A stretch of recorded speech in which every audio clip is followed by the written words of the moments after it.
Kadalasan mga tinatanong sa atin guys, yung mga kung ano pinapatuka natin sa mga kalapati natin, sa mga breeder natin na merong mga inaakay na inakay, tsaka yung maintenance natin, no?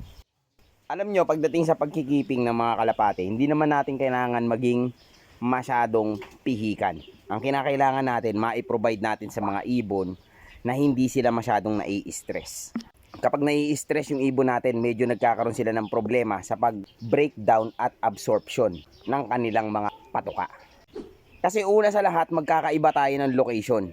Merong mga loft na located sa tabi ng kalsada. Pag sa kalsada guys, maingay talaga yan. Hindi nyo mapipigilan yung takbo ng mga sasakyan, tricycle, jeep. Napakaraming ingay. Bukod pa doon, mausok. So iba din yung stress na nararanasan ng ating mga kalapati sa ganyang mga location. Siyempre dito sa amin, mapapansin nyo naman may mga puno tayo na medyo kahit papano nakakapag-provide ng dilim. Pero sa sobrang init ngayon guys hindi masyadong nakakatulong yung mga puno natin dito. So medyo naiinitan pa rin ang ating mga kalapati. Marami ding mga loft na located sa mga probinsya na merong napakalinis at maganda yung simoy ng hangin. Yun, medyo hindi masyadong nai-stress ang ating mga kalapati kapag kaganon. Dito sa akin, hindi ako masyadong maarte sa binibigay kong mga patuka sa aking mga kalapati. Multigrains lamang ang binibigay ko. Multigrains na may halong pellets. Kapag maintenance kasi, hindi naman yan kumukonsumo ng maraming energy.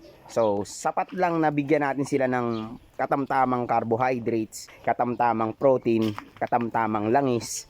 Okay na yon. So, hindi muna tayo maglalapag ng mga brands ng mga patuka sa video na to. Basic lang naman kasi dapat natin tandaan para sa patuka na ibibigay natin sa ating mga alagang mga German Beauty Homer o kahit ano pang breed ng kalapati yan. Kompleto naman yan ang mga timpla ng mga patuka Make sure lang natin na palaging dapat malinis ang binibigay nating tubig sa kanila. No, lagi natin papalitan every time na magpapakain tayo. Palitan natin kagad para palaging fresh yung iniinom nilang tubig. Panatilihin nating tuyo ang ating mga kulungan. At ang isa pa sa mga basic, kinakailangan may magandang ventilation. Oops, commercial muna. Kung matagal ka na pong nanonood dito sa atin sa Warriors TV, at siyempre sa akin, marahil ay pamilyar ka na mga kalapati ang inaalagaan ko. Bukod sa mga kalapati, meron din kami mga inaalagaan kung anong-anong mga aquatic animals. At meron din kaming mga crayfish. Ang mga hayop na to guys, available to sa amin. So pwede kayong mag-avail anytime. Rekta na kayong magmensahe dito kay Utol. So ilalagay ko na lang yung link ng kanyang messenger dyan sa description ng video at saka sa comment section para makapag-inquire kayo dito sa mga available na mga aquatic pets namin.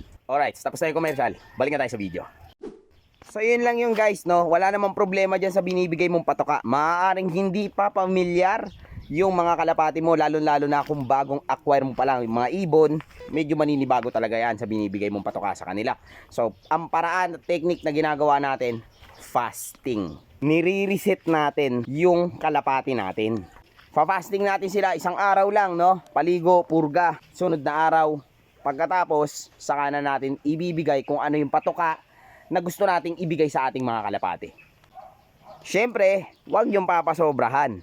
Mahirap kapag kayong kalapati natin natutong mamili ng kanilang kinakain. Kaya kailangan matutunan din ng ating mga kalapati kung anong oras at ilang beses tayong magbibigay ng pagkain sa kanila. So huwag kang mag-alala.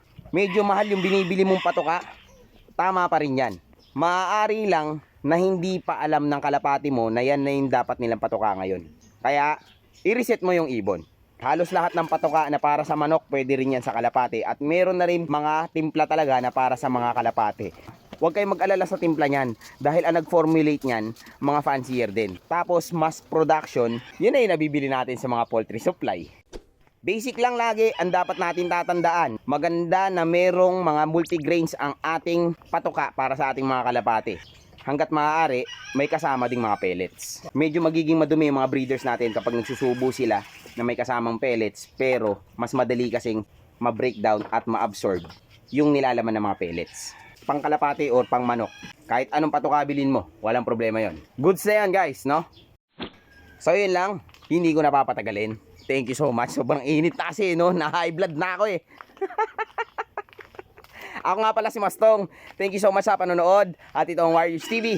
Kita-kits tayo sa mga susunod pa nating mga videos.